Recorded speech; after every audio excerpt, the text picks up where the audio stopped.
BPO sector, which again is a huge bet on Kenyans, just to tie into what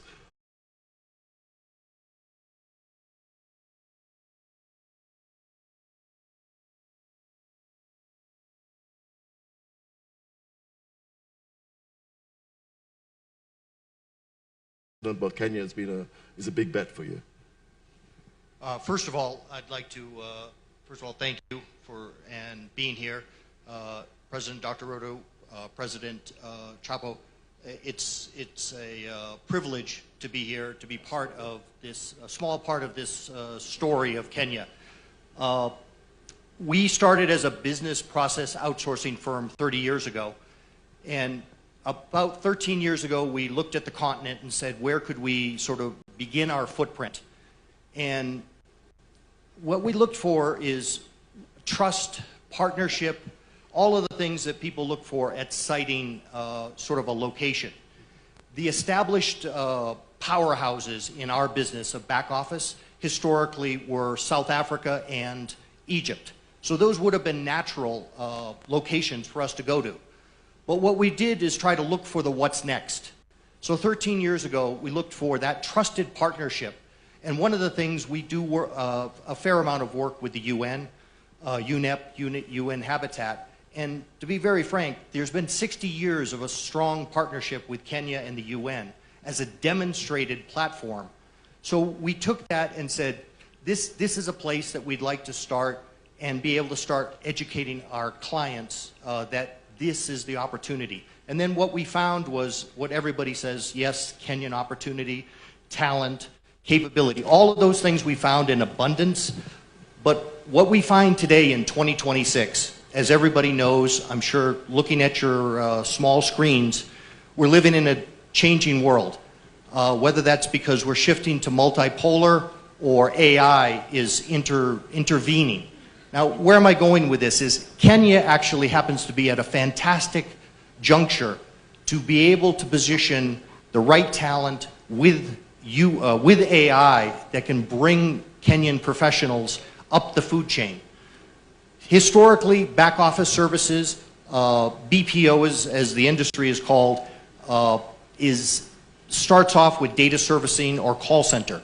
My point being is, with technology now, Kenya can actually jump up the value chain faster and start to deliver more high-value services versus starting at a lower base. And that's what we find very exciting.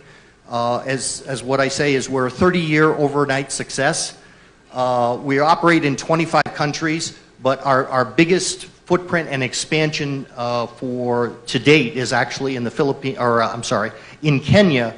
We're establishing a new site which will have at least about 2,500 new staff in Kenya. So we're very excited about this location. Thank you. That's fantastic. I do want to come back to you in a second on some details on moving up that value chain. I think that's it's going to be a key theme today. Shemau, could you please just talk a little bit about, particularly from the World Bank perspective, but you know, the sort of the broader way one should think about policy making and how that influences the environment to which all the people on this panel, you know, how they deliver, how they grow. Can you talk a little bit about that? Thank you very much. Well, first, we've been here for 60 years. We've invested billions of dollars in the Kenyan economy in the last 6 decades. I personally, I also took a few years off from the World Bank about 15, 20 years ago, worked as a senior executive in the private sector. What do investors look for in a country? Clearly, they look for political and economic stability, policy stability. They look for market size, and they look for quality inputs like labor, low cost, and they look for good infrastructure. I think the short video you've just shown has done a wonderful job in really highlighting the strengths. Mind you, Kenya is the largest economy in East Africa, with a GDP of about $125 billion in 2024, and it's likely to get to be above $130 billion in 2025. That's a very sizable market. But on top of that, Kenya is the gateway to East Africa, a market of over 300 million people. And on top of that, Kenya has multiple trade agreements with Asia, with Europe, with the North America. And that means that investors in Kenya will also have preferential entries to all of those markets. So it's not just the Kenyan market, and it's not just the East Africa market, it's not just the Africa market, it's actually the global market. I think that's, for me, as an investor, I think this is very, very important. Second, a number of you mentioned the quality of your people. It's the Kenyan people. Kenya ranks the highest on the World Bank's Human Capital Index. You have a fantastic education system. And that population has, it's not just people who can do jobs. They also have this tremendous entrepreneurial spirit. If you look at Kenya's mobile phones, payment services, M-Pesa, it's everywhere. And Kenya is a front runner in that area. I think for investors, that the advances you've had in mobile payment actually lays the foundation for significant growth in the kind of areas you're working in agriculture, in financial services, and in many other sectors. So I think these are really the kind, it's a combination of these, the depth, the breadth of the market, the quality of the people, and the entrepreneurial spirit. And I also wanted to add, I think Kenya's infrastructure has made important strides in the last decade. We have seen significant improvements in transport. The video shows that over 93% of Kenya's energy is renewable. That is a huge advantage for manufacturers who wanted to do sustainable and green manufacturing. So this is a place that has enormous potential for investment. And we, at the World Bank, we're putting our money where our mouth is. Our current portfolio, the active investment portfolio in Kenya at the moment is about $7 billion. And our private sector arm, IFC, has invested in its active portfolio of about $1.3 billion. And our guarantee agency, MIGA, is providing hundreds of millions guarantees to investors. So please, this is the place to come if you wanted to help the country to develop and if you want to make money. Thank you. Thank you. I'm glad that you added the last bit about if you want to make money, because frankly, that is where capital goes. Jane, I want to come back to you on just this theme of, you know, moving up the value chain, and I'm thinking about it for you at EABL and perhaps as you see the wider sort of manufacturing sector in Kenya. Where do you see the best opportunities for value addition for you know the country's environment to sort of move up that value chain, even within your business, but perhaps also other sectors? Yes, so thank you. So what we've learned over the years is that to create transformation or industrialize, you have to be anchored in local value chains. That means you have a very integrated business from source to consumption. And if you look at Kenya, we have so much potential of those value chains. Ours is agriculture. We use barley and sorghum, and it's totally integrated from the farmer to the consumers. So if you think about the source, you can do this across the whole of agriculture ecosystem, and we have a lot of agriculture. You can do it in mining, you can do it in every other sector across the country. And then that's one. So make it anchored in the local ecosystem and totally integrated.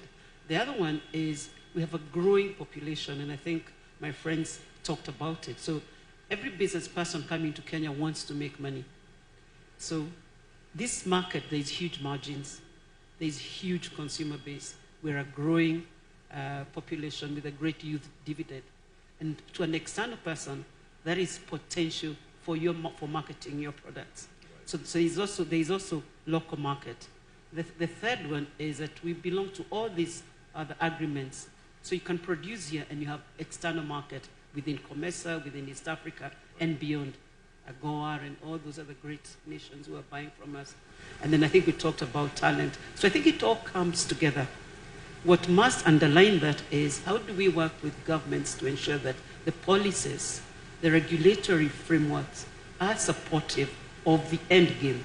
That is to make Kenya even from an education perspective, do we have the right skills? Yes, we have great talent and we are skilled, but are we keeping up into the future? Digitization. We are looking for talent in digitization who are great young minds who are digitally led in thought and in everything that they do. And we do need to keep churning those kind of that talent out from our marketplaces. So I think those would be like the 4, 5, talent, regulatory policies, governance frameworks in country, market access. Is there local value chains that are from here to Timbuktu? We have very, very many. I think those would be the ones. And then I think together then we can really make Kenya great in terms of an investment destination. I mean, our investment was the first one. I think it's the biggest from an M&A acquisition in recent times from the Japanese. Mostly it's been from Europe and from the US. So something is changing globally, and we do need to ride that tide by doing the right things. How integrated does that need to be, those value chains with other African countries or neighbors, even in East Africa, given the nature of your business? I think the way we are moving forward in Africa, we are becoming more integrated than we've ever been. So something coming from Uganda or in COMESA from Mozambique and being manufactured in Kenya and going back to Congo, I think that's the way we should be doing these things because we are bigger together. Yes. And the market, the source, then becomes very competitive. So as an industrialist, you don't have to import things from very, very far. It is within your local vicinity. What I mean local, like not so far away. In the regions, otherwise you get caught up with straits and stuff like that, like what we are seeing today. Okay, fantastic. Thank you very much for that, Jane. Olivia, can I just ask you just about the export environment right now? There's a lot going on in the world, and there are sort of various challenges around tariffs and what have you. What is the environment for you right now? What advantage do Kenyan exporters have at this time? So we bring in a couple $1 million a week in exports into the Kenyan economy. So everything we make and grow here by Kenyans is exported. And I think of us as competing against 4 to 5 other big horticulture countries. So whenever I'm talking to the Kenyan government, I've got a bullseye thinking about how Kenya is doing versus, say, Ecuador, Colombia, the Netherlands, and local markets in UK and Europe. And for me, the formula really is the way for Kenya to make money and us to make money is, one, to differentiate on resilience. That means 2 things, if I have to simplify it down. One is really around the supply chain. Whenever I meet with C.S. Lee, it's all about freight, air freight, sea freight, the resilience and reliability of the chain getting out of Kenya. And 2 is really around human capital, around resilience. We get so many shocks. I mean, all of us in the room think about the environment in which we're operating, whether it's geopolitical shocks around us, or climate shocks, and we need our people to be always risk assessing, always coming up with plans B and C and planning ahead for those plans. And there is no group of people more resilient than the Kenyans. I think this is one of our superpower. Whatever comes at us, we come up with another way. The second part of the formula is value for money. And so obviously we are competing against Ethiopia, on value for money. We're competing against Colombia. And one of the big things we've been driving is, which you're probably way ahead of us on, is lean manufacturing and lean techniques. And so we have this amazing training and capability program with your local universities in Nairobi, where we're systematically every month sending our people to operational excellence and Kaizen training, which helps us continually remove waste and excess cost out of our system, which is working. And that's what's enabled us to moving up the value chain on manufacturing. And then the third formula is really environmental footprint, which you said. You guys are in a brilliant position in Kenya on environmental footprint. Now, the interest in our markets on carbon, for example, ebbs and waves with the degree of severity of geopolitical shocks. But we know that this is coming, and Kenya has such a great case to play. So again, it's about resilience. It's about value for money, and it's about environmental footprint, and that's what's making us ever more competitive against other growing regions like Colombia, the Netherlands, and Ethiopia.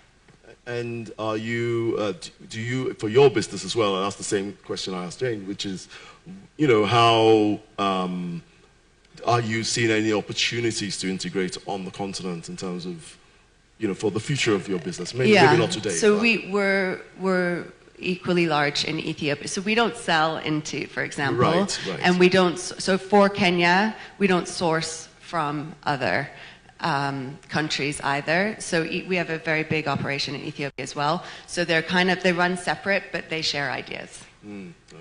Excellent. And actually, they raise the bar for each other. So there's a healthy dose of competition, which I think is really good. So that's what's fueling a lot of the innovation we're seeing. Okay. Excellent. And I wanted to come back to you, James, on that point about how does a business like yours move up the value chain, or, you know, what value addition you have for clients as you grow, and, you know, how does that help the sort of the Kenyan, you know, creating job creation? How does this work? Well, thank you. Let me just frame the industry first. We're talking about an industry that's over $500 billion a year in global business services. This industry, you could say, is about half captive, which is shared services, corporations doing it for themselves and then sending it to various parties, and then the other half is made up by third parties, providers. We happen to do both. This business over 30 years has gone from labor arbitrage to how big can we get with scale, to now capability. And this is why I'm very, very excited about Kenya, because it happens to be at the crossroads of where technology and capability can now balance. Yes, we all need to bring more jobs for Kenya, but it's also about the value per job. We need to push that value per job higher. Yes, we need to continue to grow the base, but that value per job can be turbocharged with the technology capability of training new staff up at literally, I've seen 80–90% faster than they've done in historic terms by leveraging technology. So why us and Kenya? We operate in 25 countries, so we basically have 25 choices. Kenya happens to be at the cusp of what we believe is the opportunity of people reviewing their sites around the world, and resiliency. Sorry, you stole my theme. Resiliency. We're living in a time that adaptability, resiliency, durability, we're in a time where that value proposition wasn't priced properly in the past. And all of a sudden, we're in this process of repricing business models, because guess what? Where you get your power matters. Kenya is, as you highlighted, is outstandingly positioned, not just for sustainability, but it's the resiliency factor. And any businessman or businesswoman or shareholder is going to be looking at, how do you build a long-term partnership? That resiliency Kenya has built absolutely provides that framework, that base that people want to build their house on. And I will tell you that we started a little early. We started this vision 13 years ago. I would like to say we were probably a little early, but it's better to be early, and we have seen the growth, and the clients are now starting to see the growth. And sharing that, it's not just the African continent, is expanding, but Kenya is really the diamond that is shining, and we all need to, thank you. I think we all need to carry that flag. And just a little bit of history. 30 years ago, the Philippines was doing about $200 million a year.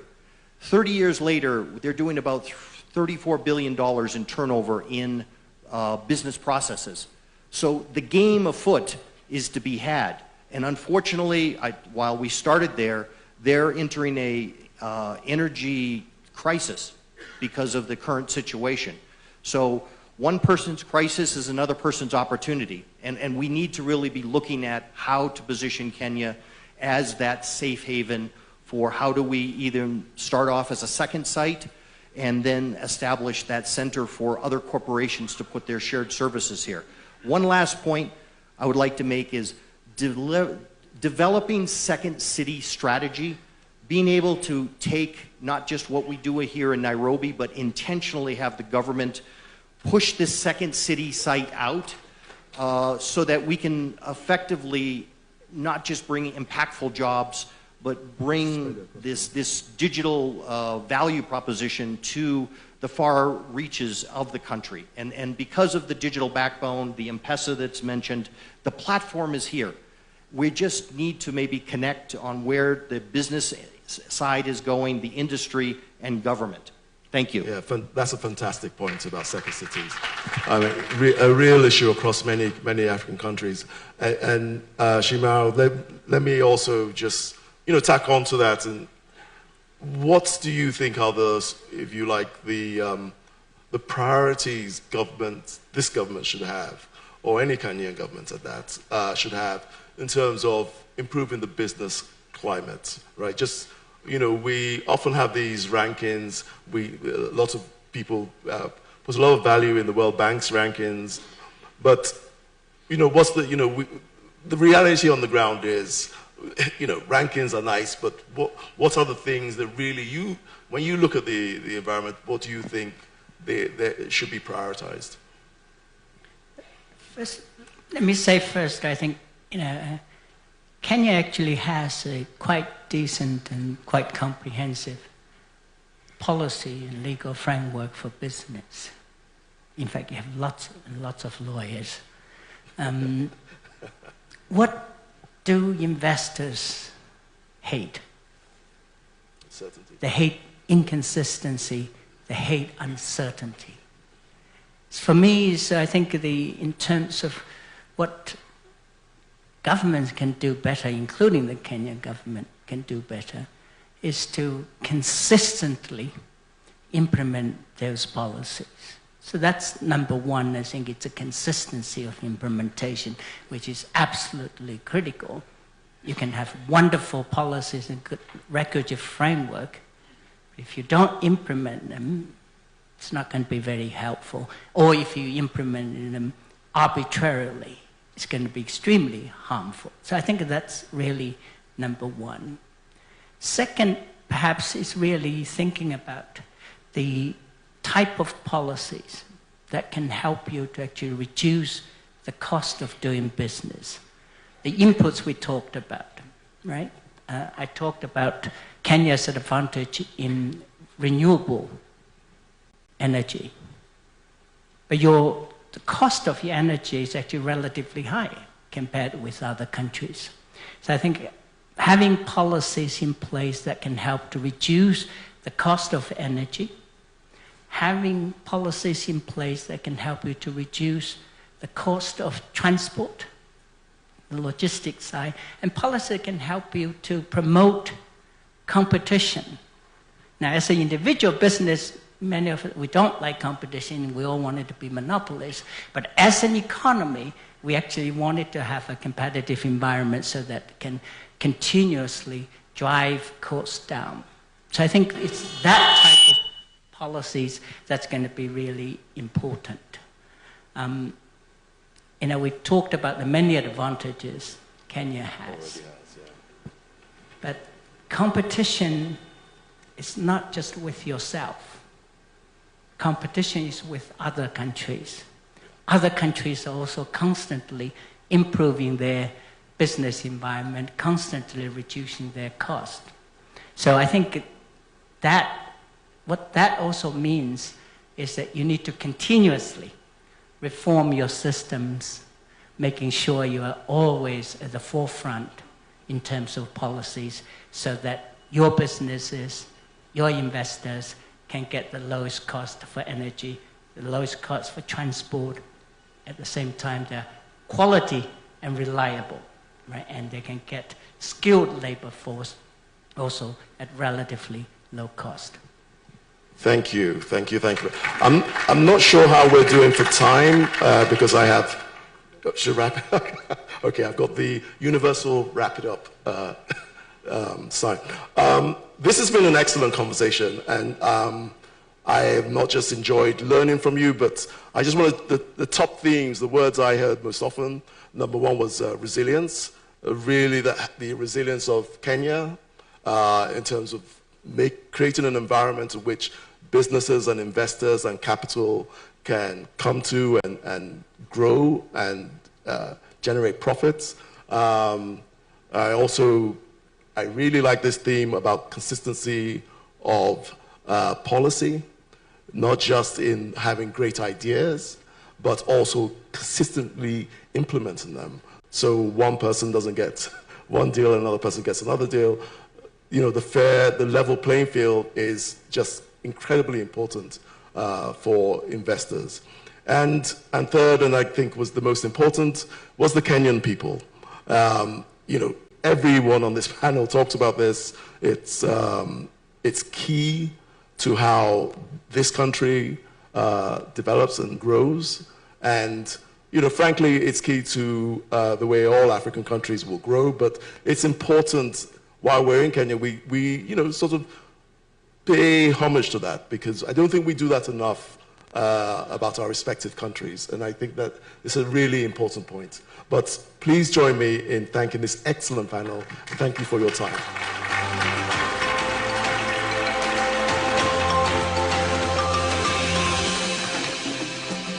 All right, another warm round of applause to the panel. Fantastic. Your Excellencies, with your permission at this point, allow me to now invite the Cabinet Secretary, Ministry of Investment, Trade and Industry, Honorable Lee Kinyanjui, to make some brief remarks. And as he does that, he'll also take that opportunity to recognize our sponsors. A warm clap for Cabinet Secretary, Honorable Lee Kinyanjui. Karibu. Thank you.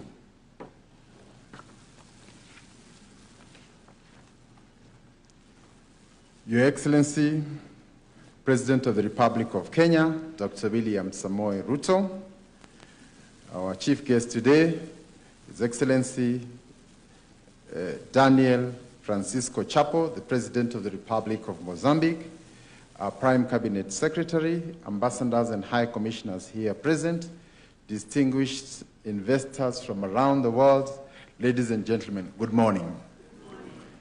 My responsibility, part of what I really would have wanted to say, has actually been said by the panel that was here, and it was said in a very powerful way.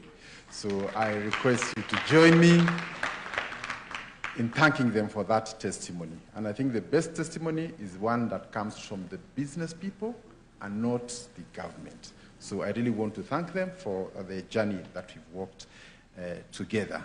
Your Excellency, I take this opportunity to welcome all our delegates here in Kenya and also to the Kenya International Investment Conference, this being the fourth one since we started holding these investment conferences. We are delighted to welcome our delegates and participants to the great city of Nairobi. For those visiting for the first time, enjoy our cool weather and take time to explore the many attractions that define Nairobi. This is probably the closest we get to winter, so around the year you can have your stay in Nairobi like this, so really we welcome you. Situated on the equator, Kenya enjoys temperate weather all the year round, making it suitable for agribusiness, green energy, and tourism. In literally every sector of the economy, opportunities abound waiting to be explored. From manufacturing to agribusiness and digital economy, the country is a cocktail of opportunities awaiting investors such as yourselves. We look forward for partners who can be able to work with us, and at this time, allow me to say that for the last 3 years, we have agreed that we want to operate outside the box. And that means whenever there is a problem and you need a solution, we don't want to be defined by tradition. So for investors who are here, whenever there is a problem and you have a solution, the government is waiting to listen to you. And therefore, to say we have discarded the box, and all you want is, where do we meet? You need your investment return, you need stability, we want our young people employed, and you want our forex in the country. That's our meeting point, that's equilibrium, and we'll be able to create a solution necessary for you. Under the wise and visionary leadership of the President, we have embraced adaptation and innovation. And therefore, meaning with every changing situation, we sit with the business community to align on the challenges that are there, and even when our laws are an impediment, we have what we call business amendment laws, such as what we passed last year, and even this year will be aligning. I want to take this opportunity also to thank investors who are already in Kenya, because there are many who want to come, but many others who are already here. Some of them have also sponsored this event, including KCB, our biggest bank, led by Paul Russo. Thank you. It's our biggest bank, but also within the region in East Africa, and I'm also hoping we'll go beyond East Africa, is our leading bank. So again, when it comes to financial solutions, together with M-Pesa and all the others that are there, we are all set. We also have Arise, which have also partly sponsored this event, and we also want to thank you for your participation and sponsorship.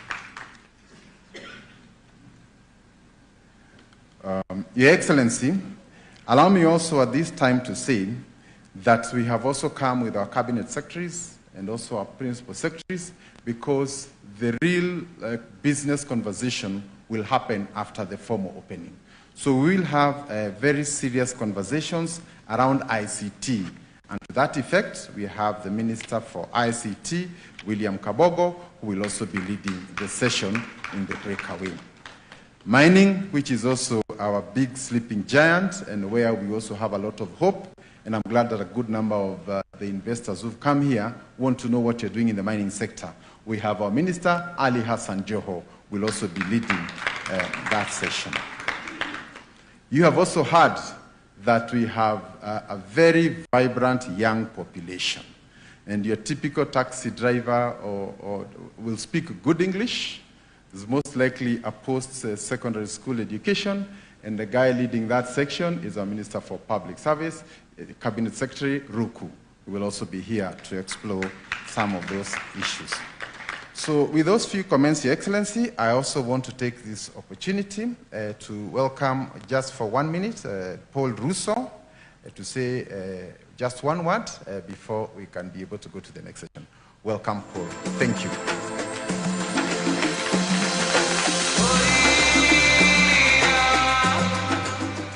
Thank you.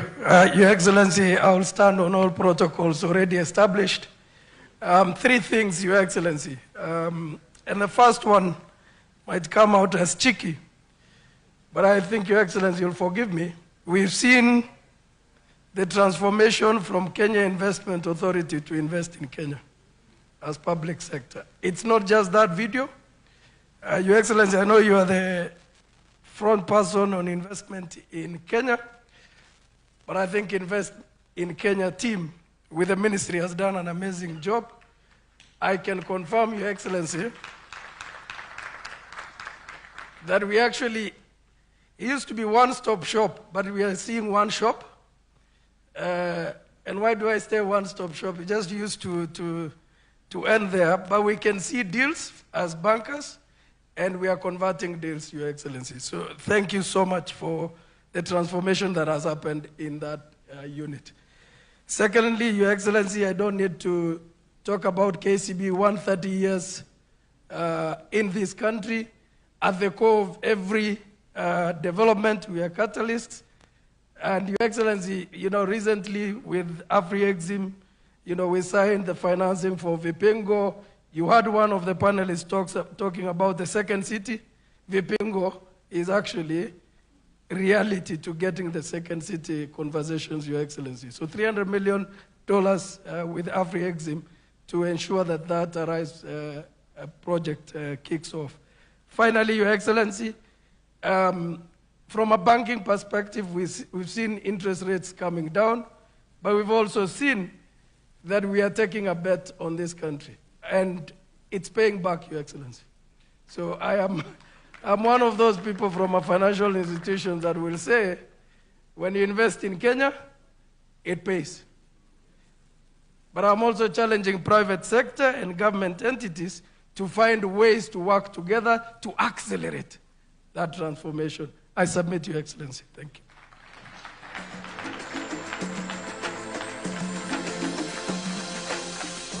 Your Excellencies, allow me to invite the last speaker, who is also our sponsor for Rise Africa, Nicole Gandhi. Kindly, just for a word. Thank you.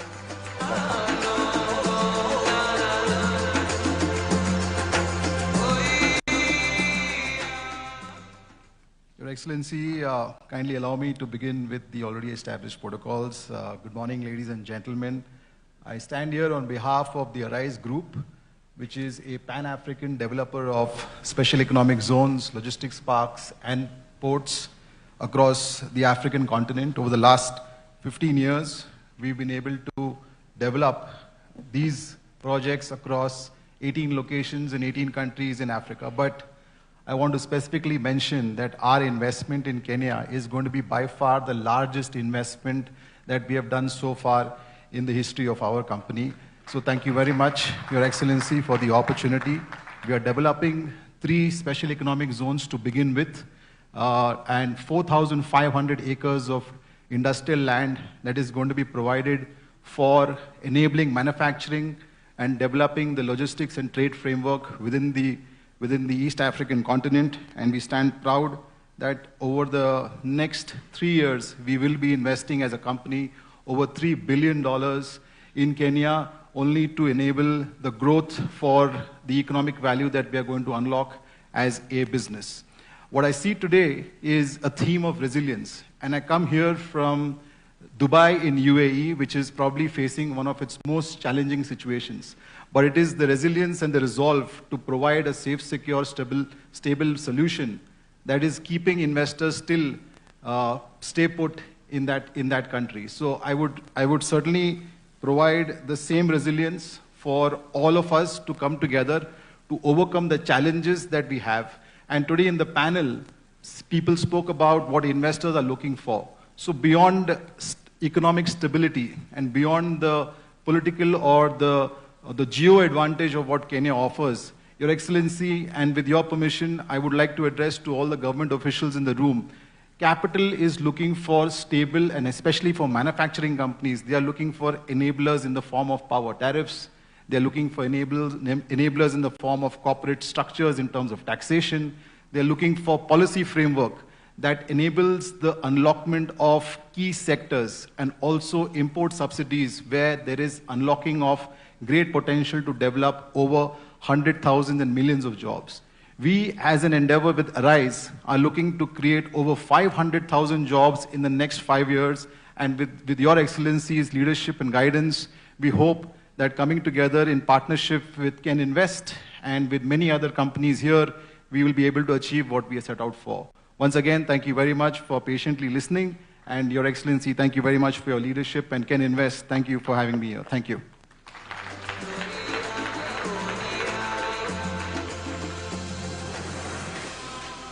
Your Excellencies, allow me in closing to recognize that, as you have heard, we are trying to create a one-stop shop.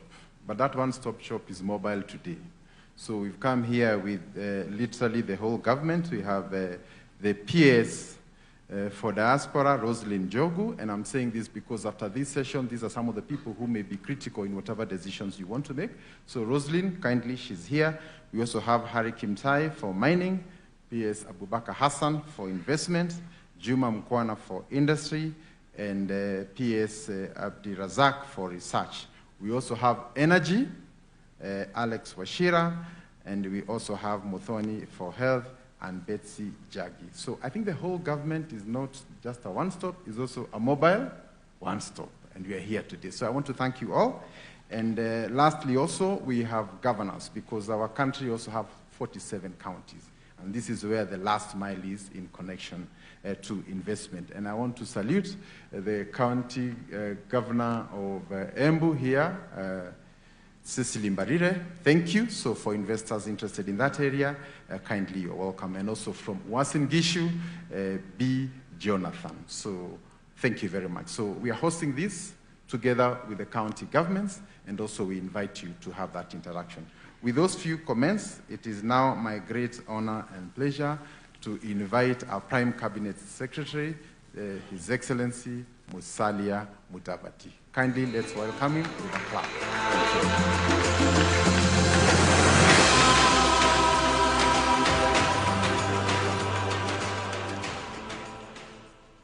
Your Excellency Dr. William Samoei Ruto, President and Commander-in-Chief of the Defense Forces of the Republic of Kenya, Your Excellency Daniel Francisco Chapo, President of the Republic of Mozambique, Ambassador Maria Manuela dos Santos Lucas, Minister for Foreign Affairs and Cooperation of the Republic of Mozambique, Cabinet Secretaries, Secretary General of COMESA, Madame Kapwepwe, Your Excellencies, Ambassadors and High Commissioners, distinguished guests, ladies and gentlemen, it is a great honor to address you at the 4th edition of the Kenya International Investment Conference, KICO 2026, a forum that continues to position Kenya as a premier investment hub. In line with the theme of the conference, unlocking investment opportunities to drive Kenya's transformation, our missions across the globe continue to showcase Kenya's attractiveness as the preferred investment destination. We invite investors and business community to engage our missions abroad to access timely and comprehensive investment information. And Your Excellency, we are riding on this conference. We have a follow-up event of you addressing and interacting with our ambassadors across the world. And we are riding on this event, so they are also in here, Kenyan ambassadors who have joined from their stations. Wherever you are, you can just wave.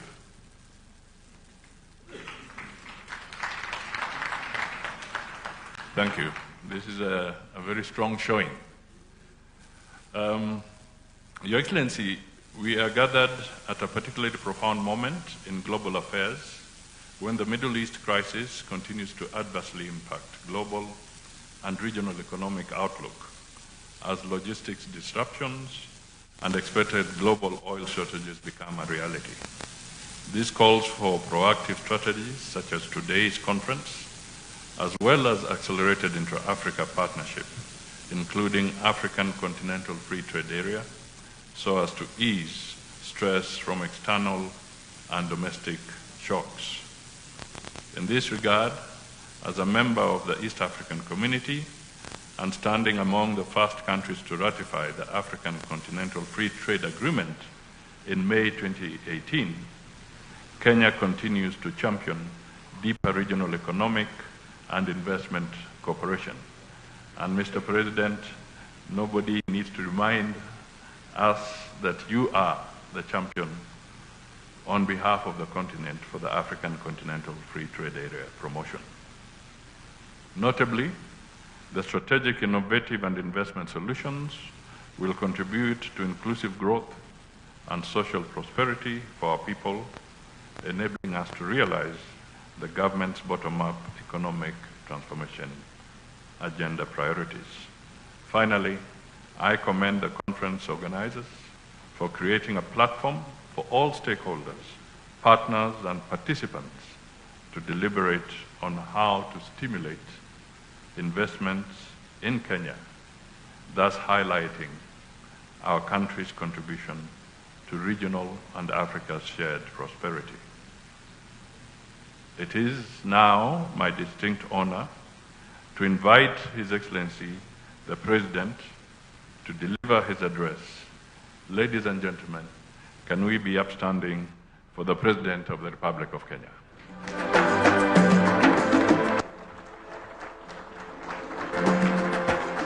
Thank you very much. Please take your seats. Thank you very much.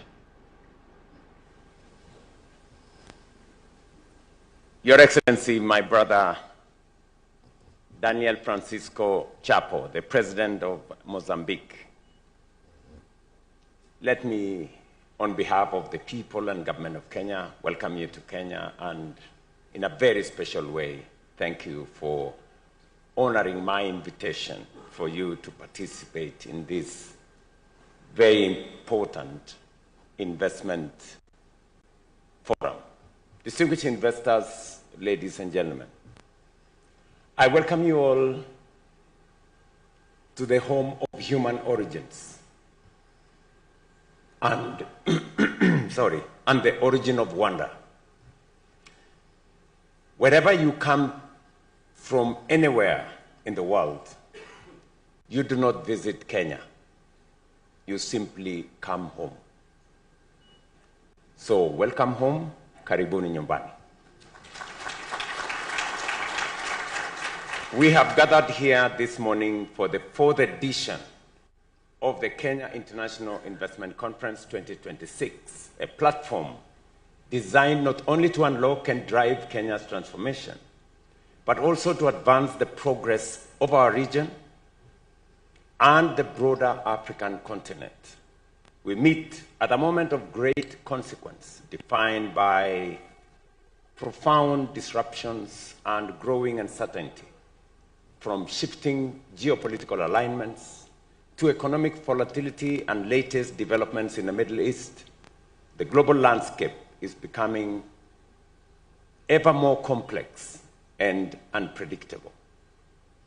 As we navigate these evolving contexts, our collective responsibility is to ensure that our economies remain resilient, adaptable, and capable of withstanding global shocks. That is precisely what we have worked to achieve in Kenya over the past 3 years. At a time of global uncertainty, Kenya offers something increasingly rare: stability, predictability, openness, and world-class opportunities underpinned by both macro and micro economic fundamentals. Despite global headwinds, foreign direct investment inflows in 2025 grew by over 15%, exceeding for the first mark. Kenya was also recently upgraded by the Standard & Poor's from B- to B, a clear signal of strengthening macroeconomic fundamentals and growing investor confidence. Inflation has averaged 4.4% over an extended period, having come down from 9.6% 3 years ago. Our exchange rate has remained stable at 129 shillings to a dollar over the past 2 years. Meanwhile, our foreign exchange reserves stand at a historic high of US dollars 14.6 billion, representing nearly 7 months of import cover. At the same time, our capital markets continue to exhibit strong performance, with Nairobi Securities Exchange ranking among the best performing stock markets in Africa. In 2025, for example, it emerged as the second best on the continent, delivering a remarkable 52% return in dollar terms. This performance is now driving an ambitious expansion agenda, with the NSE targeting 40 new listings by 2029. Earlier this month, the landmark Kenya Pipeline Company initial public offering raised US dollars 823 million. Our focus remains firmly on strengthening the domestic environment, and we are deepening reforms and executing policies that enhance competitiveness, streamline processes, and create a more enabling and investor-friendly environment.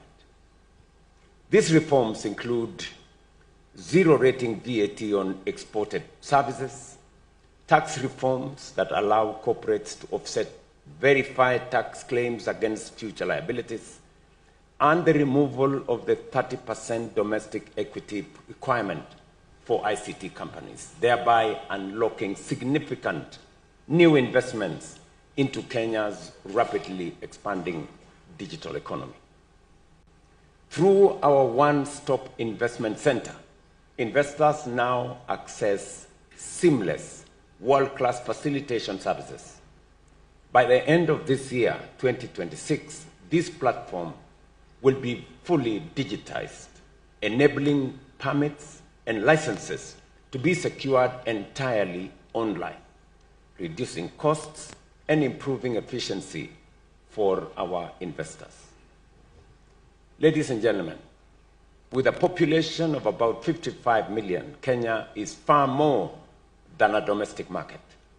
We are the natural gateway to East and Central Africa, and through the Africa Continental Free Trade Area, a springboard into a US dollar 3.7 trillion continental market of 1.4 billion people. Regionally, Kenya anchors the East African Community Common Market of more than 330 million consumers and the COMESA market of 680 million consumers. And that is why you have the Secretary General of COMESA in this meeting. Just this week, we finalized negotiations with the government of China on a bilateral trade agreement that will open access to an additional market valued at about US dollars 19 trillion, further expanding opportunities for investors. Despite the clear and demonstrable progress registered, we remain committed to continuously improving, guided by the insights and concerns of investors, businesses, and all stakeholders, as was recorded by the CS for Trade. In direct response to investor feedback, Kenya is implementing a new package of cross-cutting policy actions designed to remove long-standing investment bottlenecks and significantly enhance the ease of doing business.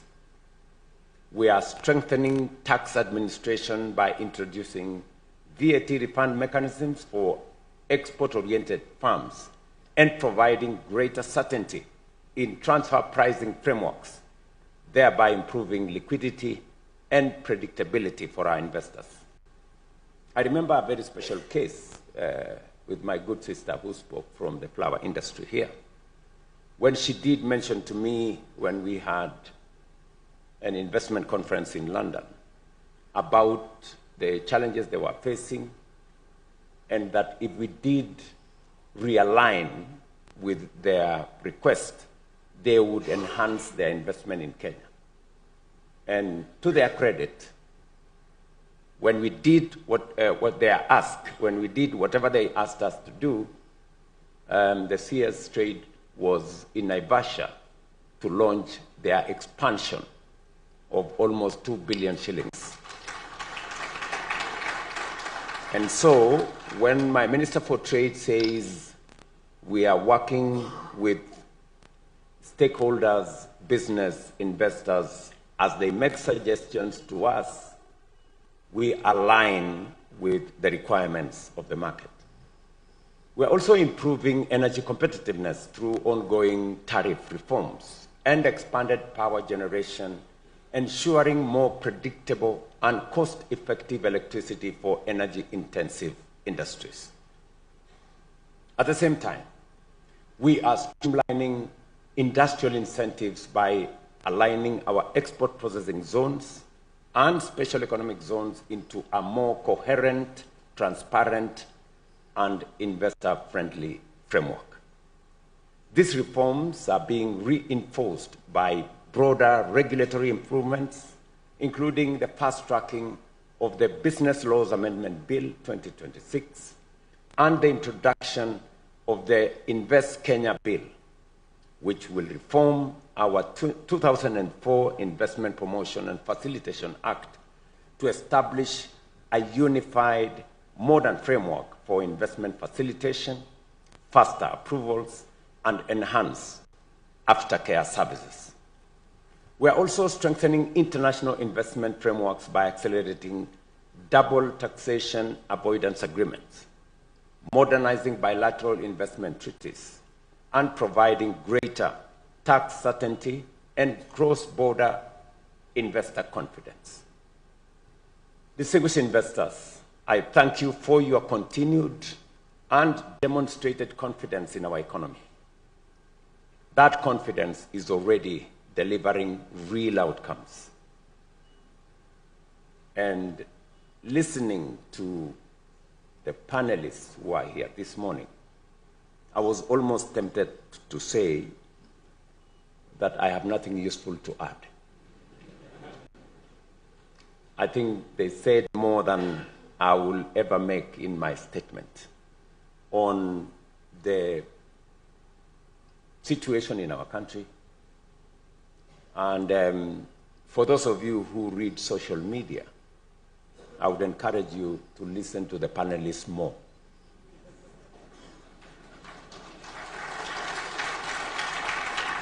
I mean, these are real practitioners. These are people who are at the place where the rubber meets the road. And that is their experience.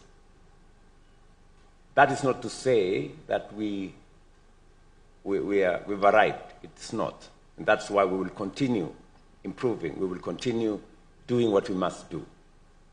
Allow me to highlight just a few. Last year, during my visit to London, we secured a commitment with the Flamingo Group, as I said earlier. And just last month, we launched their US $14 million expansion project in Naivasha.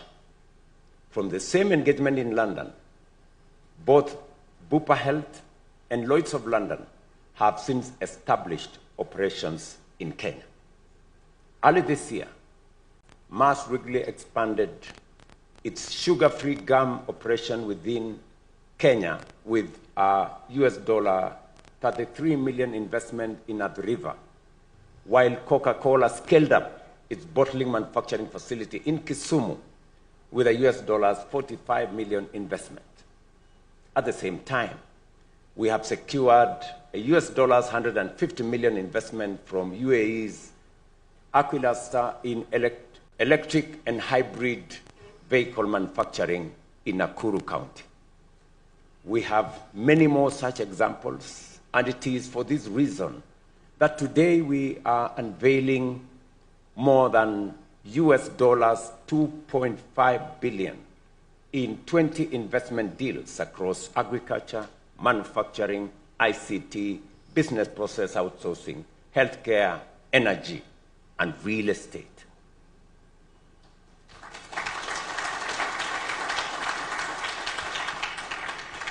We're not just talking about numbers. We're talking about real investments. In the space of agriculture alone, there is going to be signed-off deals of projects that are on ground, some of them halfway through. Just in agriculture alone, $1 billion. In rice, in sugarcane, in manufacturing. And these are investments from across the globe, from USA to China, to India, to UAE, to Uganda, to Singapore. Yes, I said Singapore. And of course, to Kenya. We have a very interesting conversation in our country about Singapore. And one of the companies, Syntex from Singapore, is actually investing right here in Athi River to hire 2,000 Kenyans on apparels. So that is the extent, all the way to Australia and many other countries, demonstrating confidence in investing in Kenya. And that's why I tell the people of my great country, we need to believe in ourselves because others believe in us.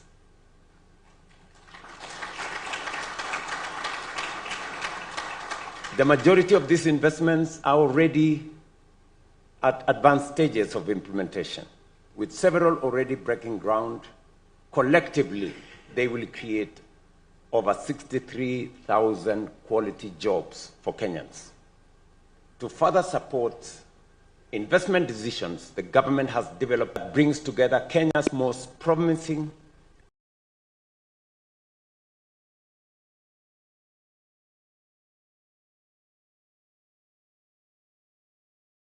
and investment-ready opportunities, and which will be showcased at this conference.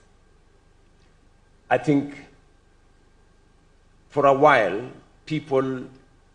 so we have decided to put together all the investment-ready opportunities available in Kenya, sector by sector, with a detailed analysis of what you need to do to unlock that investment. We will give you a whole book today on the investment-ready opportunities in Kenya. You do not have to go and look any further. There will be other opportunities that may not be in that book, but the ones in that book are the ones that have already been prepared. Some of them visibility is done, and some of them progress has been made. And we're not only thinking about those opportunities, we will also tell you in which places will you find the space to be able to undertake whatever investment you want to make. We have 9 special economic zones that have been constructed by the government of Kenya. We have 47 county aggregation and industrial parks, again, as investment opportunities. As was said by my friend from Arise, we are developing the Rare Fipingo Special Economic Zone with their support. We are developing the Dongo Kundu Special Economic Zone, again, with the partnership between Arise, Kenya Commercial Bank, and others, and Afri-Exim Bank. And of course, we are developing our Naivasha facility, a total of 4,500 acres of what will be a special economic zone infrastructure that offers opportunity for investment spaces. Yet, there remains significant opportunity that calls for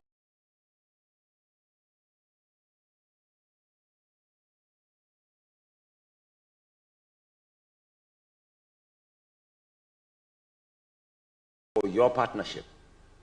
As many of you will be aware, we have launched an ambitious national transformation agenda anchored on last week. We did launch the vision of the standard gauge railway that will now find its way to Uganda and to DRC to improve on our logistics. You heard from the panelists here that business is looking for how to move things in a much more cost-effective manner. We know very well that we have invested significantly in the roads infrastructure, but we believe that what we have done is not sufficient. So we are increasing our investment in the roads sector. In the next 7 years, we want to double our paved road infrastructure in Kenya, including highways. Because we want to unlock the market, as we have said, in the East African community of 330 million people. We are extending the highway from Nairobi now into Nakuru, finally into Malaba, and connecting it to Uganda. We will shortly be advertising another highway from Mombasa to Nairobi and another 2,800 kilometers of highway around Kenya. This is an investment that is going to cost us between $10 and $15 billion, and we are slowly but surely finding the innovative mechanism on how to deploy resources in that space. Secondly, over the next 5 years, between 5 and 10 years, we plan to build at least 50 mega dams to strengthen water security and significantly enhance agricultural productivity. If I mention to you the 4 investors that are investing in the agricultural sector, the $1 billion that we are going to sign up today, all those investors are going to invest in agriculture, but in irrigation. And so the construction of dams, storage of water, harvesting of water is going to play a significant part of our way forward. Luckily for the investors that will be signing off today, we already have developed infrastructure for them to use the water that we already have in the irrigation space that is there. But that will significantly increase our agricultural output, especially for export. And third, we are scaling up our energy capacity, tripling generation to at least 10,000 megawatts to power industrial growth and future demand. As was said here again by the panelists, the cost of energy is significant to making investment decisions and enhancing competitiveness. Just yesterday, I was in Siaya, where we want to generate at least 3,000 megawatts of energy using nuclear. And I was having a conversation with the community and leadership in that region, because our 10,000 megawatts will come from diverse sources, from nuclear, from solar, from hydro, from wind, and from geothermal. And we will be looking for partners, maybe in this forum, because our investment in that space is going to be another $10 billion. And we are already beginning to structure the mechanism for us to be able to have that investment undertaken. We estimate that delivering this transformation will require an investment of about Kenya shillings 5 trillion or $40 billion. Through the National Infrastructure Fund, we are mobilizing long-term capital and creating structured, bankable opportunities for private sector participants. And this is where you come in. We invite you to partner with us, to invest, to build, and to be part of Kenya's transformation in a truly win-win partnership. Finally, to all investors present here today, I want to say thank you. Thank you for your confidence. Thank you for your partnership. And thank you for choosing Kenya.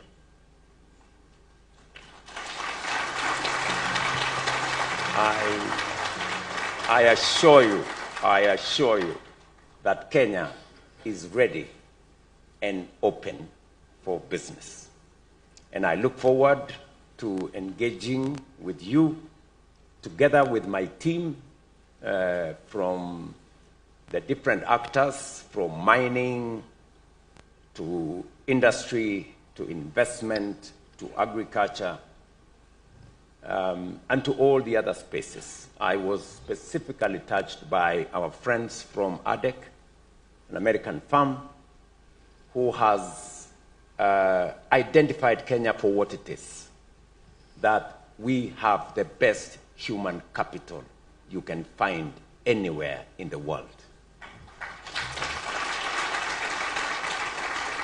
I say that with no doubt in my mind and without fear of any contradiction, that we have the best human capital you can find anywhere in the world. The testimony of the panel is here. They kept on referring back to the Kenyan people. The Kenyan people. And that is what it is. And so,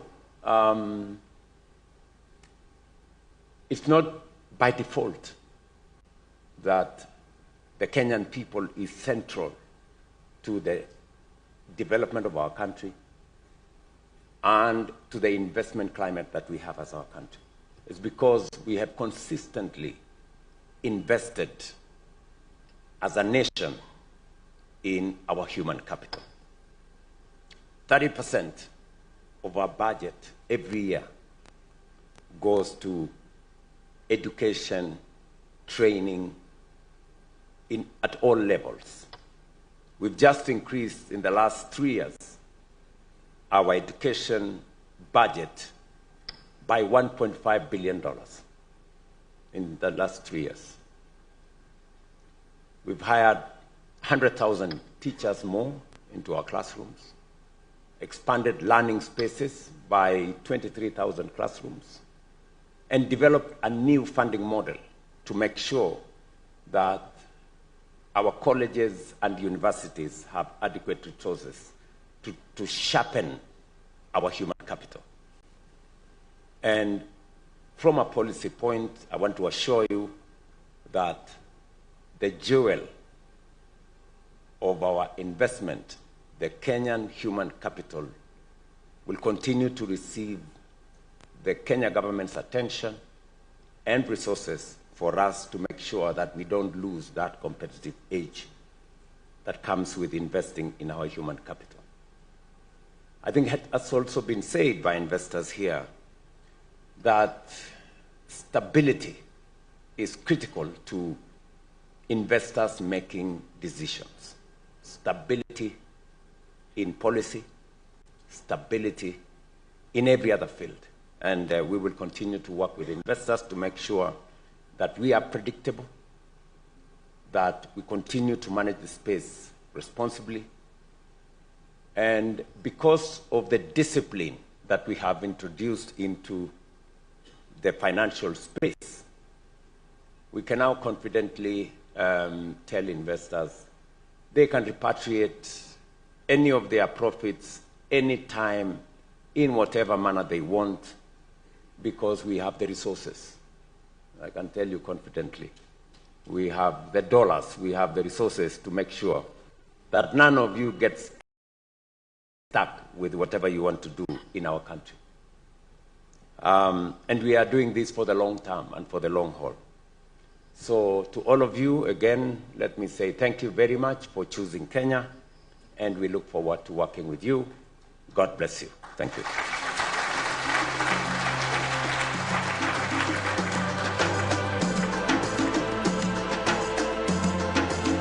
Sorry. Now it's that moment. Now it is that moment that I invite my good brother, our chief guest, the President of Mozambique, Daniel Chapo. Mr. President, please.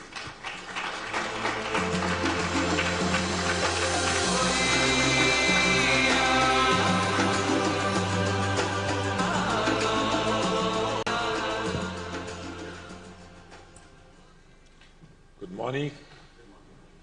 Can you sit?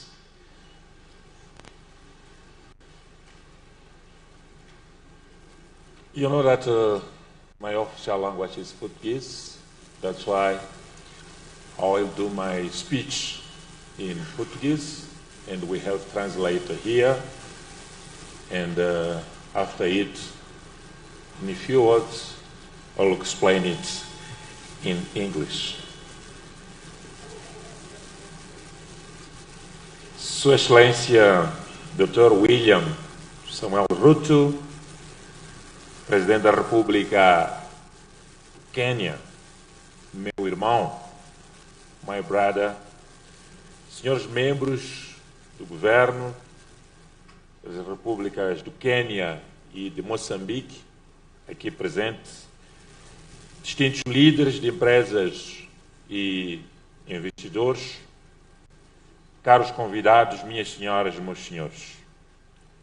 Em primeiro lugar, quero agradecer a Vossa Excelência, Senhor Presidente, Dr. William Samuel Ruto, meu irmão, e ao povo do Quênia, o governo da República do Quênia, pela calorosa recepção e tradicional hospitalidade que nos tem sido proporcionada desde a nossa chegada a este país irmão.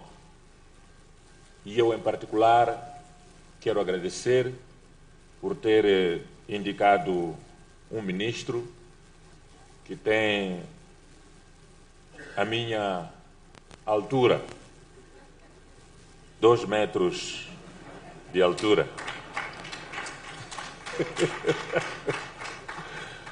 Muito obrigado. Asante sana. Thank you so much. Merci beaucoup. Xexie, arigato. Donc, asante sana. Temos enorme prazer de iniciar a nossa intervenção expressando em nome do povo e do governo da República de Moçambique, em meu nome pessoal, o nosso profundo apreço pelo honroso convite que nos foi dirigido por Sua Excelência Dr. William Ruto, Presidente da República do Quênia, meu irmão, para participar nesta Conferência Internacional de Investimento neste país irmão. Felicitamos o governo do Quênia pela organização deste importante fórum, que se afirma de forma crescente como uma das mais relevantes plataformas de mobilização de investimento do nosso continente e que nesta 4ª edição se realiza sob o lema Desbloqueando oportunidades de investimento para impulsionar a transformação do Quênia e, consequentemente, Senhor Presidente, meu irmão, do nosso continente, de África e do mundo. Que este lema capta com precisão a encruzilhada histórica em que o nosso continente se encontra. Durante décadas, a África foi definida pelo seu potencial. Eu tenho dito que a África é o continente do futuro, é o continente de recursos minerais, de potencialidades agrícolas, da juventude, que é o capital humano, é, sem mais dúvidas, o continente do futuro. Hoje, o desafio do nosso tempo já não é identificar oportunidades, disseram aqui os nossos painelistas, são tantas, é desbloqueá-las. Por isso, o lema deste fórum, com decisões políticas firmes, como Vossa Excelência disse aqui, capital paciente e parcerias estratégicas à altura das prioridades africanas. E o que significa, na prática, desbloquear oportunidades de investimento? Significa 3 aspectos fundamentais. Primeiro, Excelência, como disse aqui, criar um ambiente de confiança entre nós, o setor público, governantes e o setor privado. Com paz, com estabilidade, previsibilidade e regras muito claras. Segundo, estruturar projetos viáveis, com qualidade técnica, escala e bancabilidade. Por isso está de parabéns o primeiro painel. E terceiro, construir parcerias inteligentes que combinem capital, tecnologia e conhecimento local. Ao assumir esta agenda, o Quênia posiciona-se com legitimidade como um dos principais motores de inovação econômica em África, destacando-se nos setores de tecnologias de informação e comunicação, na agricultura, infraestruturas, economia digital, turismo, energias renováveis e na mobilidade elétrica. Por isso, quero desejar muitos parabéns, Quênia, muitos parabéns, meus irmãos. Minhas senhoras e meus senhores, o continente africano está a atravessar uma fase decisiva de sua história econômica, com uma população superior a 1,4 mil milhões de pessoas, das quais mais de 60% são jovens. Repito, mais de 60% são jovens. A África representa hoje o maior reservatório global do capital humano, como disse aqui Vossa Excelência, em franco crescimento. Com a implementação da área livre do comércio continental africana, estamos a construir o maior mercado integrado do mundo em número de países, com um PIB combinado superior a 3,4 trilhões de dólares. Há poucas décadas, Excelência, caros convidados, a África travava a luta pela sua libertação política. Hoje, o imperativo histórico é outro: convidar os nossos irmãos de todo o mundo, como está a acontecer neste momento, para o desenvolvimento do nosso continente. Este é o momento de romper definitivamente com o padrão de exportação de matérias-primas e afirmar a África como um continente de industrialização, como vimos aqui, inovação e de criação de valor acrescentado, sobretudo o emprego para a nossa juventude. O que está em causa neste fórum não é apenas a promoção de oportunidades de investimento, é a definição do papel da África na economia global. É este novo espaço econômico que cria condições para que a África avance nesta direção com o Quênia no coração. É neste contexto que Moçambique se apresenta aqui como parceiro estratégico nesta transformação continental entre os nossos países e o mundo, alinhando esta agenda com a nossa visão nacional de desenvolver Moçambique e de desenvolvimento estrutural sustentado. Tal como o Quênia, o nosso país irmão, com quem temos relações históricas, estamos comprometidos com o desbloqueio de oportunidades em setores estruturantes, com destaque para a agricultura e a agroindústria, tecnologias de informação e comunicação, energias renováveis e transição energética, indústria transformadora, economia criativa e serviços, mobilidade sustentável, turismo e economia azul. No setor agrícola, Moçambique oferece uma das maiores reservas de terra arável em África, com mais de 36 milhões de hectares, dos quais apenas cerca de 15% estão atualmente explorados, criando oportunidades únicas para o desenvolvimento de cadeia de valor agroindustriais, em complementaridade com a experiência do Quênia em inovação agrícola e acesso do mercado. Nas tecnologias de informação e comunicação, reconhecemos o Quênia como uma referência continental, com quem temos muito a aprender, particularmente no domínio da inovação digital e nos serviços financeiros móveis. Moçambique está a acelerar a sua transformação digital, criando espaço para parcerias estratégicas em inclusão financeira digital, plataformas tecnológicas, governo eletrônico e ecossistemas de inovação. Por isso, pela primeira vez, criamos o Ministério de Comunicação e Transformação Digital para responder a esta dinâmica. No domínio das energias renováveis, os nossos países, Quênia e Moçambique, partilham uma visão comum de transição energética. Moçambique possui um conjunto de ativos estratégicos do setor energético que posicionam ser o hub energético da África Austral, nomeadamente um potencial hidrelétrico superior a 12.000 megawatts, com destaque para a barragem de Caurabaça e o projeto da central elétrica de Mpandancua. Vastos recursos solares e eólicos para a geração de energia, mais de 180 trilhões de pés cúbicos de reservas de gás natural, como energia de transição, colocando o país entre os maiores detentores de gás do mundo. Neste momento, estamos com grandes investimentos de 4 projetos, 2 a serem liderados pela Eni, a italiana, com investimentos de cerca de 15 bilhões de dólares. O terceiro projeto, que é liderado pela Total, francesa, cerca de 15 bilhões de dólares. E o último projeto, que é liderado pela Exxon, de cerca de 20 bilhões de dólares. Estamos a falar nos próximos anos de investimento de cerca de 50 a 60 bilhões de dólares em Moçambique, no setor de gás. Por isso, um dos maiores depósitos mundiais de grafite está em Moçambique, essencial para baterias e mobilidade elétrica para o futuro da energia no mundo.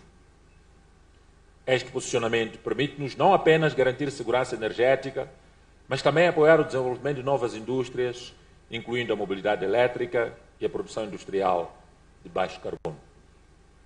Nos transportes e logística, Moçambique possui uma posição geoestratégica privilegiada, à semelhança dos nossos irmãos do Quênia, com 3 corredores logísticos estruturantes: corredor do Maputo, no sul, corredor da Beira, no centro, e corredor de Nacala, que liga o hinterland africano ao Oceano Índico. Neste aspecto, pretendemos consolidar a criação de zonas econômicas especiais, como estão a fazer os nossos irmãos no Quênia, e corredores de desenvolvimento que ofereçam condições competitivas para investimento com acesso direto a mercados regionais. Na indústria e no setor têxtil, identificamos oportunidades concretas de cooperação para o desenvolvimento de cadeia de valor regionais, aproveitando o acesso preferencial a mercados internacionais e o potencial de industrialização leve. No turismo e economia azul, Moçambique pretende transformar o seu potencial turístico de 2.700 quilómetros de linha costeira e ilhas paradisíacas em riqueza sustentável. Há oportunidades em hotelaria, marinhas, conservação, transporte marítimo e turismo de natureza. Na economia criativa, a África começa a afirmar-se globalmente como um espaço de inovação cultural, pois a música nasceu em África. Temos juventude, talento. Moçambique e Quênia podem juntos impulsionar indústrias culturais, digitais e criativas, com novos motores de crescimento econômico e geração de emprego. Por isso, minhas senhoras e meus senhores, o desbloqueio de oportunidades exige mais do que recursos. Exige confiança, exige coragem de reformas e visão estratégica. Moçambique está comprometido com a criação de um ambiente de investimento competitivo, junto aos nossos irmãos do Quênia, assente em reformas para a simplificação administrativa ao nível do setor público. Abrirmos os nossos países africanos, Moçambique e Quênia, para negócios. Maior previsibilidade regulatória. O investidor precisa de investir num país em que sabe que há previsibilidade. Fortalecimento institucional e promoção de parcerias público-privadas. Estamos a trabalhar para garantir que investir em Quênia, investir em Moçambique, seja sinônimo de segurança, previsibilidade e retorno sustentável. Por esta razão, criamos o Gabinete de Reformas e Projetos Estruturantes ao nível da Presidência, bem conhecido por Delivery Unit, como mecanismo de assegurar a monitoria e a coordenação deste processo. Excelências, minhas senhoras e meus senhores, desejamos que a relação entre Moçambique e o Quênia evolua para uma parceria econômica estruturante, Neste sentido, propomos avançar em 4 eixos concretos. Integração logística entre África Oriental, onde o Quênia está bem posicionado, e África Austral, onde Moçambique está bem posicionado. Cooperação e inovação digital, fintechs e data centers ao nível dos nossos países. Desenvolvimento de cadeia agroindustriais e regionais e parcerias em energias renováveis e mobilidade elétrica. O eixo Maputo, a nossa capital moçambicana, e Nairobi, tal do Quênia, pode e deve tornar-se um corredor de inovação, comércio e investimento intra-africano. Este é o momento de construir pontes econômicas africanas, reduzindo dependências externas e fortalecendo o comércio intra-africano. O futuro econômico do mundo está em África. Não será determinado apenas pelos seus recursos, como disse muito bem aqui o meu irmão, o presidente Ruto, mas pela sua capacidade de transformar estes recursos em valor. O tempo de África é agora. Mas este momento exige uma mudança de abordagem. Não basta investir, é necessário investir com a África. Como disse aqui o meu irmão, o presidente Ruto, essa abordagem exige visão de longo prazo, confiança mútua entre nós, Quênia, Moçambique e os nossos investidores, o compromisso com a transformação estrutural. E o lema desta conferência desafia-nos a agir, a desbloquear tudo aquilo que complica fazer negócio em Moçambique e no Quênia, a investir e a transformar. Aos investidores aqui presentes, a nossa mensagem é clara. Quênia e Moçambique estão unidos, abertos ao investimento e preparados para parcerias. Moçambique e Quênia oferecem escala, oferecemos recursos naturais, oferecemos localização geográfica extraordinária e, acima de tudo, oferecemos liderança comprometida com estabilidade, com a paz, com segurança, reformas e crescimento inclusivo. Gostaria de concluir com uma convicção firme. A África não será apenas um dos principais centros de crescimento econômico do século XXI, será um dos principais motores. E dentro deste movimento, países como Quênia e Moçambique têm a responsabilidade histórica de liderar essa transformação com a convicção, coragem e determinação. Mais do que um convite aos nossos investidores para Quênia e Moçambique, deixamos um compromisso. O futuro econômico global será em parte construído em África e será construído por africanos e irmãos investidores que vêm de todas as partes do mundo. Como parceiros, mas sim também com liderança do setor público e setor privado, visão do setor público e setor privado e prioridade africana. Queria deixar claro que para nós o setor privado é que é o motor do desenvolvimento. O setor privado é que conduz o processo de desenvolvimento dos nossos países. E nós, neste momento, estamos para liderar os países, mas para facilitar fazer negócio, facilitar investimento e, sobretudo, facilitar fazer dinheiro, tanto no Quênia como em Moçambique e no nosso continente africano. I want to close my speech to say that we are here to say, my brother, Mr. President Ruto, thanks so much to invite us to be in Nairobi to talk about business with private sector. Mozambique is Kenya, Kenya is Mozambique. We have a historical relation. We are brothers, That's why we want to develop our country with private sector. Private sector is the key to development Mozambique, development Africa, and we have young people, we have mineral resources, we have many potential in agriculture, in tourism, infrastructure, development corridors, economic special zone, industrial zone. That's why we are here to say that welcome to Kenya, welcome to Mozambique. Mozambique and Kenya is the right place to put your money and to do business and to do money. Thanks so much.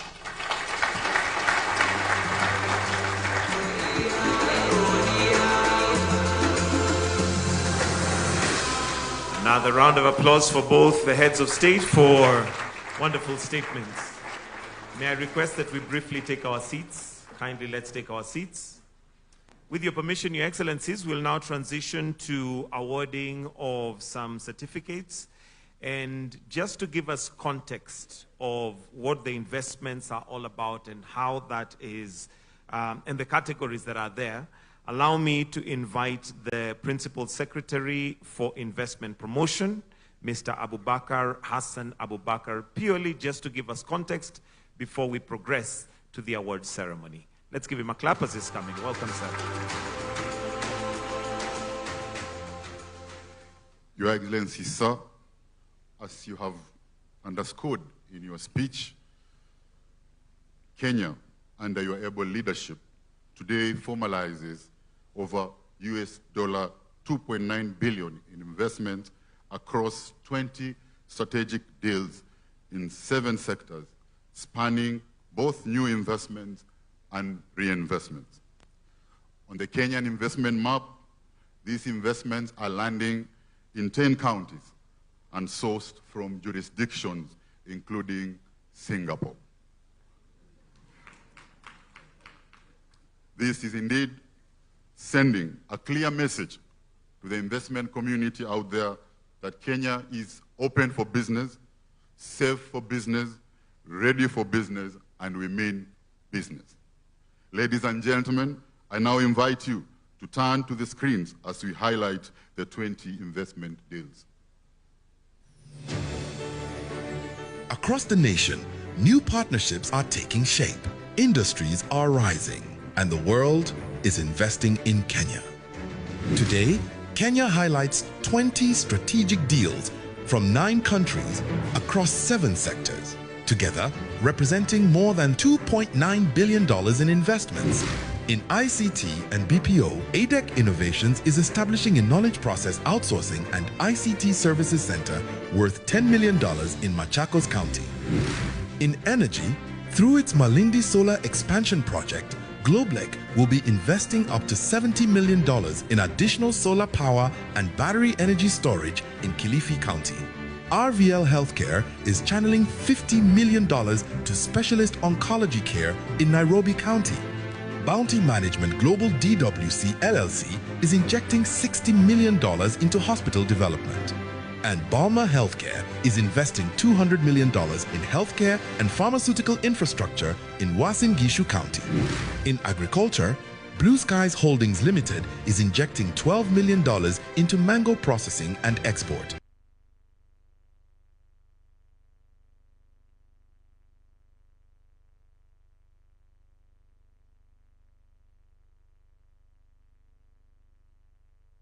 Integrated sugar farming and processing zone. And Tana Bliss Kenya is advancing $300 million toward rice cultivation, irrigation, and agro-processing. In real estate development, Al Asab Real Estate is channeling over $630 million in commercial real estate and mixed-use development. Of this investment, $380 million will develop Mombasa Creekside Gardens in Mombasa County, and $250 million will be utilized in Nairobi for the development of Nairobi Arch Bellevue. In manufacturing, Syntex is supporting an $8 million textile and apparel manufacturing expansion. Elgon Kenya Limited is channeling $10 million to fertilizer manufacturing. Lineplast Group is committing $13 million to plastics recycling in Kiambu County.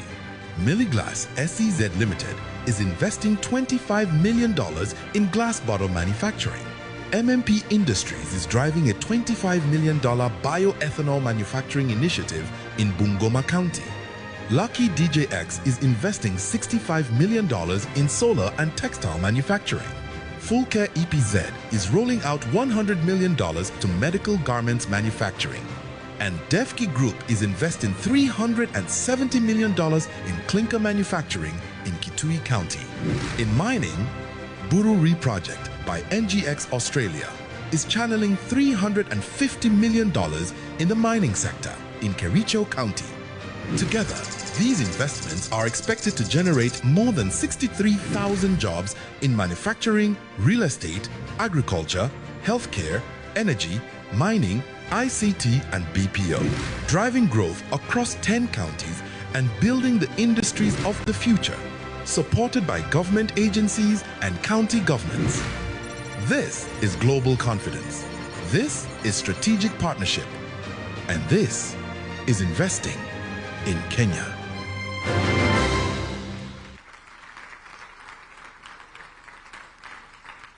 Your Excellency, sir, under your leadership, Kenya has been positioned as a prime, premium, and preferred investment destination from south of Sahara through the north of Limpopo to the end of River Nile. I submit.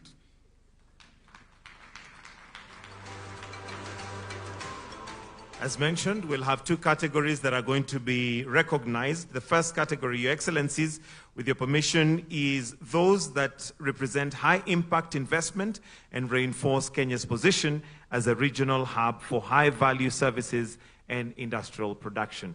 Your Excellency, sir, the President of Kenya, I request that you come on stage for that part, as I will be calling them for that recognition.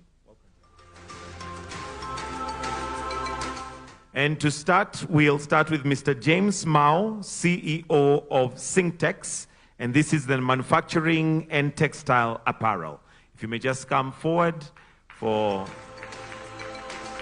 recognition by His Excellency the President.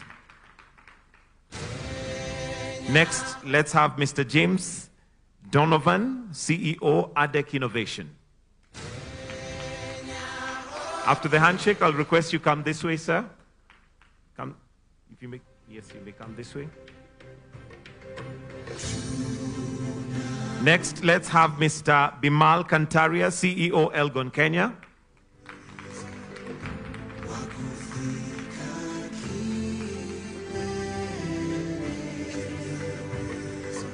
Followed by Mr. Hugh Pyle, CEO, Blue Skies. Then followed by Ms. Mary Ngesho, co-founder, Lineplast Group.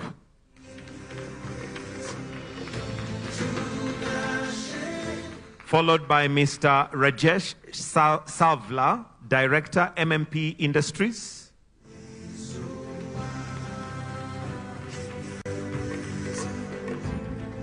Then Mr. Mohammed Rashid, Executive Director, Miley Glass SEZ.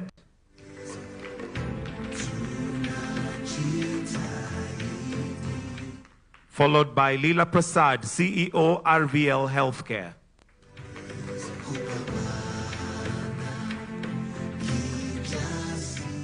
Followed by Mr. Nirav Dave, Bounty Global Management, DWC LLC.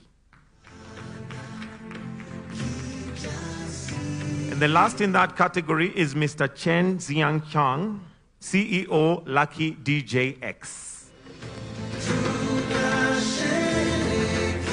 Now, the next 10 investment deals represent a $1.5 billion, positioning Kenya as strategic investment hub across agriculture, mining, manufacturing, energy, and real estate. But before that, I request that we all now proceed for a group photo of the 10.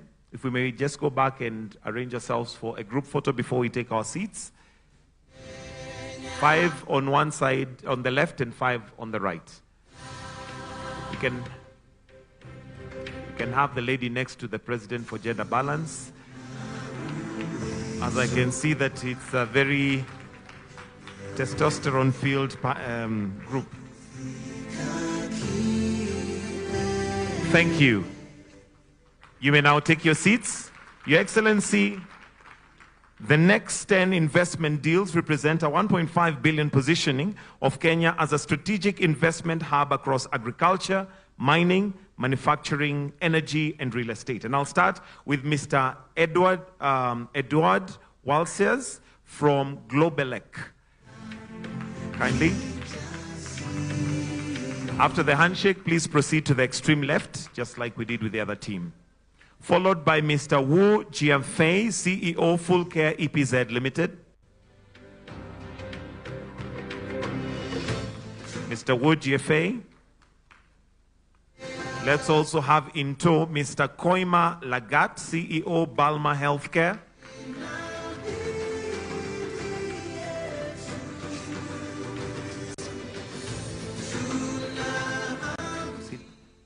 Mr. Pius Silas, CFO, Tana River Sugar Company.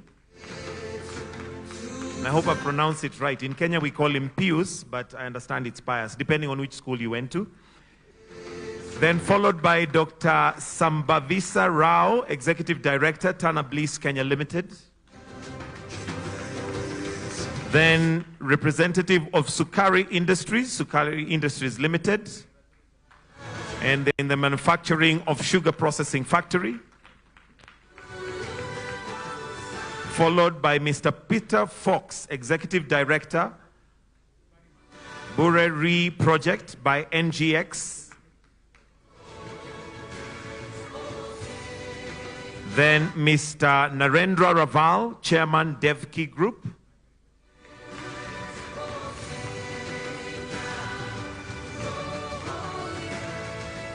And last in that category, Mr. Graham Al-Mazrei, Chairman of Al Asab Real Estate, Mombasa Creekside Gardens.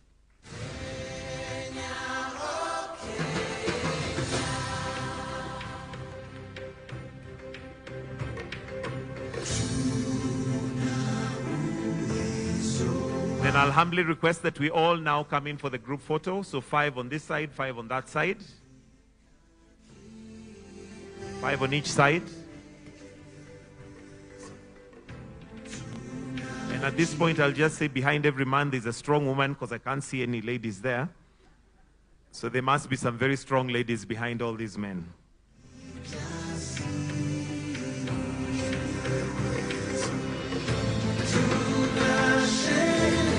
Thank you.